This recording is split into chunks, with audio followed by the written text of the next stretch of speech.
When I started to venture through the custom keyboard multiverse, I always thought that there were only two choices. And I show you how deep the rabbit hole goes. You could either go fully pre-built with something like a Keychron and modify it to fit your needs, within its limitations of course, or take the plunge and try your luck with something fully custom. Depending on your ambitions, you might have to add a fair bit of patience though. Arguably the latter choice has many more benefits, but can still be a bit daunting for first-timers. Looking back to when I began my travels at the end of 2020, I remember being hesitant about anything that I had to put together by myself, even though I think creating one really isn't all that difficult. But I recently stumbled over a third choice that fits somewhere in between the other two, where you end up with a custom board made out of high quality components you would normally have to build yourself, except this time it comes pre-built and ready to go. Specifically, I want to talk about the Mega, which is a 65% keyboard that Keebwerk has very kindly sent over for me to check out, but the board is only part of the story, which I'll get to in a minute. The first thing I want to talk about is the approach Keebwerk is taking, which I find quite interesting. As mentioned with the Mega, you get a fully custom board with all the usual bells and whistles, but unlike other customs where you'll have to put everything together by yourself and also have to check whether or not the components actually work, this one comes pre-tested and assembled by a person in Germany, with the only thing missing being the keycaps, that is, if you don't opt for the switches they provide. But even if you don't, as it is a hot swap board, changing switches is super easy. Now, one might argue that building is part of the fun, and I agree, but it's still not for everyone. And if you do want to take this board apart and modify it, switch pieces, change it up, whatever you want, you can still do it, as it's technically just a custom. But the special traits don't end here. One thing I highly appreciate is the configurator on their website, where you can mix and match the individual parts with a preview before you hit that all-important buy button. I wish more companies would offer something like this. Picking the colors between the parts and seeing it instantly makes it not only a lot more fun, but also much more reassuring that you don't end up with something that doesn't work, visually speaking of course. For the Mega you have the choice between 5 colors, that is black, blue, silver, red and gold, including a 6th one for the base, which is brass, so technically not a color but an entirely different material, as the rest is all aluminum, including the plate, which also has the same color options. For the PCB you currently only have one option, and that is ANSI. I asked Keebwerk regarding the already announced ISO version and they said it'll come with a second batch after this first release is sold out. Depending on the combination, the price can range from as little as 233 to 426 euros if you go for an all gold board with a brass bottom and all the extras and amenities. Speaking of the extras, you can choose to add a plate foam to the build to improve the sound. Every Mega comes already with a mute case foam at the bottom, but if you want one in between the PCB and the plate, you can pick it in the configurator. I'll have sound samples of everything at the end of this video, along with a whole bunch of different configurations for your listening pleasure. For the stabilizers, you're a bit more limited with only 2 choices, technically 3 if you don't pick one.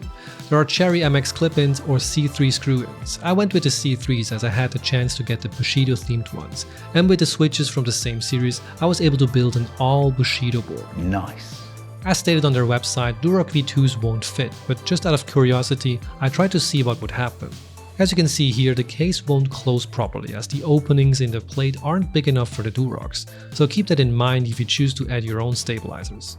Additionally, you can have them looped, which I find very welcome, but I wish they would offer the same service for the switches as well, as I'm still haunted by my own manual looping experience, but I don't expect to see this happen, which is understandable. Speaking of the switches, the options are currently quite scarce. They only offer their own tactile switches, the Thinnest V2. More would be nice, but as mentioned with a hot swap board, I do feel like that you can easily get them somewhere else and install it by yourself. One thing I absolutely love is the option to not include a USB-C cable. I know that some people prefer this, but I really think all companies should start to add options like these. And it doesn't need to end here. That little Allen wrench everyone keeps throwing at you, please stop including that by default. I appreciate the sentiment, but I already have a whole bag of them and I really don't think we need any more of these in our landfills. I understand that not everyone has tools ready at their disposal, but making it an option would still be nice. So good on you, Keebwerk. I appreciate it. All in all, there are quite a few options you can play around with, but none of them matter if the board is no good, so let's have a closer look at that. As mentioned at the beginning, the Mega is a 65% keyboard, which is just the size I like. Compared to the 60% Meridian, which I recently put together, it has the much missed arrow keys, but unlike the Keychron of the same size, has the much needed delete button, next to a full-sized backspace. With a height of only 17mm at the front, it's also surprisingly shallow, making for a very comfortable typing experience, although I'm not so keen on the angle, which is only 3 degrees. This is a very personal preference, so your mileage may vary. The cutoff between the frame and the caps is also much more immediate, and compared to the Meridian where the caps sink in a few millimeters, you can see the outer edge on each key here, which incidentally also improves the RGB shine through. Also quite unique is the placement of the LED indicators at the front. I really like this look, and it was one of the first things that caught my eye when I first saw this board. But they are super bright, so don't look at them straight unless you want to get blinded. In fact, combined with a total weight of around 1.2 kilos, this might be the perfect defender for a home invasion. The combination of a flashlight with a weighted object to defend your honor. By default, the lights show the different modification layers, but can be changed to whatever you want using VIA, which is fully supported and makes modifying, changing and adding layers super easy and really rivals, or to be honest, surpasses that of what big box companies like Logitech have on offer. For the construction, the board consists of a maximum of 6 parts. I say maximum because the plate foam is optional. Everything else comes with the box, that is the bottom, which kinda counts as the weight, the mute case foam, the PCB, the plate foam, the plate itself, and finally, the outer frame. The interesting bit here is how the plate is mounted to the top, which is what they call a semi-gasket mount. As stated on their site, the target of this construction was to create a silent case with zero plate or case pinging. If you take a closer look, you can see the rubber gaskets resting on the top side of the plate. I find this mechanism infinitely interesting, but even more so, the incredibly precise construction of it. Really nicely done here. The rest of the materials were all finished without any visible issues, that is, at least on the outside. There were some marks inside of the top frame, but nothing that you would see once the board is put together. Another interesting bit is the order in which the components need to be put together. On the Meridian, the switches were holding together the PCB and the plate, which was then screwed into the top housing. Here you have a rather thick 3mm plate going into the top frame by itself, using the 12 included screws before adding the PCB. If you have the plate foam, this would go in before installing the PCB of course, then aligning the fixed USB-C connector before gently pressing the board down and fastening it by the 7 screws from the other side. Once you've done that, you need to connect it to the little daughter board for the 3 LED indicators in the front. If I had one strike to hand out on the construction, it would be that this is glued into the frame. Keebwerk told me that this is a special type of glue that allows you to take it off without damaging the case to modify the LEDs, but I would have preferred a more accessible approach. It's a very small detail, but one to keep in mind. Finally, there's the mute foam, and then the bottom housing, which is secured with the last 4 hex screws. There are 2 different sizes, so make sure you use the long ones for the back and the short ones for the front. If you look closely, you can also see that the top frame doesn't come down completely, which is a very nice design detail. It makes the board hover ever so slightly above the ground and gives the 2-piece construction a bit more meaning than just visual eye candy. The bottom is also where you'll find the 4 rubber feet, which are nice but a bit more slippery than what I would have preferred. Due to their spherical shape, the actual surface area is a lot smaller, making accidental slides much more likely than on something like the Meridian, which has much larger feet. Moving on to the back side, you'll find a centered USB-C port, which is slightly recessed, but I think it should fit most cables. And with that, we pretty much covered all that is Mega. But how is it to actually type on? Well, when I bought the Bushido set, I didn't know which board they would go with. I just bought it because there were some extras and I was able to get it with a matching artisan cap from RamaWorks. Being thrilled about the thought of having a complete set, I just went for it, thinking that the perfect board would eventually show up. And with the Mega, it did. They go perfectly well together, and with the other design and color options, I feel like this board can be a match for a lot of other combinations too. The design is even more understated than that of the Meridian, but it certainly grabs attention. At first it might appear a bit generic, but the low profile and seemingly elongated look towards the back give it a unique appearance. The typing experience is stiff. Even if it is a gasket mount, it's towards the top.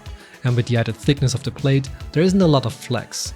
Now, I don't know yet if I would prefer something bendier, as I have never tried it, but for now it feels just as good as the Meridian, and apart from the obvious differences in size and split, it also sounds better. That might be due to the fact that it comes with a case and, if chosen, plate foam, but that's exactly that. With the foam, the Mega adds up to around 240 euros, or at the time of this video, around 270 US dollars. That's a whopping $100 less than the Meridian. Now, I'm not saying that this is better. I think ultimately that's up to you and your preferences, but it brings home a point about approachability to the world of custom. This is by no means the cheapest price of entry, but it's a very compelling one. I'm not sure if I'm going to end up recommending every custom board I get my hands on, but unfortunately or fortunately, I can recommend this one as well. Maybe I'm just very receptive to these kind of things, although the entire experience isn't without its faults. As mentioned, I do enjoy a bigger incline, but this is a personal preference, so I can't mark Keebwerk on that. Then there's the configurator, which I love, but you know what they say, if you give people options they will want more, so I want more. For example, let me get more extras, like 2 different colored bottom pieces, so I can switch one out and maybe change it up every now and then to match a new key set. The same goes for all other parts, like the top frame or the plate. I don't know how many people would do this, but I kinda would. None of the issues I did mention are deal breakers, and for the price, this is a fantastic choice. I even think this board is punching way above its weight class. So if you're looking to find an initial foothold in this hobby that doesn't entirely destroy your bank account but also doesn't immediately leave you wanting more, this might be right up your alley. The overall experience, including the packaging, is fantastic and makes this something I would recommend without hesitation, especially for newcomers or seasoned players alike. This is, after all, just a custom. Technically, everything including this Mega configuration is currently still in stock, so if you're looking for a last-minute gift for that special keyboard enthusiast in your life, or just have an itch to try out something new, this might be the perfect fit, or dare I say it, a mega opportunity. Hey, thanks so much for watching. This was quite a fun video to make actually, as it was the first board, or anything really, that I was fortunate enough to be given so that I could make a video about it. But full disclosure here, Keebwerk had no say in the content or my opinions, they just supplied the board. I also want to say big thanks to all of those who submitted questions for the Q&A video. That one will drop next week, so stay tuned for one last video this year. Until then, I wish you a very happy and wonderful holiday, and enjoy the time off if you have some, and even if you don't, I hope you're doing great. Thanks for watching again, enjoy the typing sounds, see you in the next one. Bye! Sorry for the interruption, but the typing sounds are now in a separate video. They turned into a 10-minute clip by themselves, so I moved them, well, to a separate video. Anyway, go check the link in the description for that. Also, this is how I talk when there's no script, which is terrible.